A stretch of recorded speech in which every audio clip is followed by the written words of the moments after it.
Notre roi Charles VIII est mort en son château d'Amboise, en grande gloire quant au monde et en son bon vouloir quant à Dieu.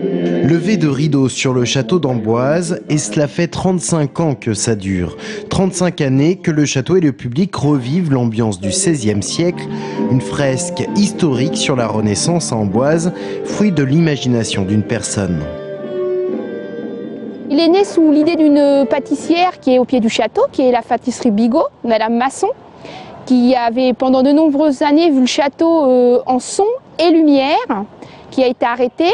Et ensuite, elle a voulu faire vivre le château avec des personnages. Donc il y a une centaine de personnes qui sont réunies, qui ont fait des costumes, des guides du château qui sont un petit peu associés pour l'histoire du château. Et on a mis tout ça ensemble et on a créé le début du spectacle. Et depuis 1976, chaque été, le château revit son époque faste. Charles VIII, un des grands bâtisseurs du site qui, après 28 années d'existence, mourut sur place. Ou François Ier qui fit vivre le château, ce roi qui œuvra tant pour la Renaissance en France et dont l'évocation à Amboise est indissociable d'un autre personnage, Léonard de Vinci, qu'il fit venir en 1516. Pour animer cette grande fresque historique, pas moins de 350 bénévoles jouent les rôles de 500 personnages.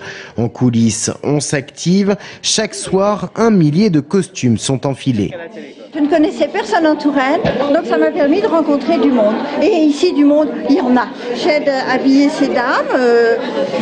Et puis après, je serai moi-même sur pelouse, en robe de cour, mais moi, mon costume est déjà de côté. À la cour du roi François, une affaire d'Amboisiens, un spectacle préparé par les habitants durant l'hiver et le printemps, une véritable animation dans la ville. Petits, jeunes ou grands, on y vient en famille ou entre amis, et certains ne rateraient cela pour rien au monde, comme Nicole, la doyenne des bénévoles. Oui, j'ai commencé en 77. Je me suis interrompue quelques années, je suis revenue pour que mes petites filles en profitent. Elles habitent à Nîmes et tous les étés, elles viennent faire le château.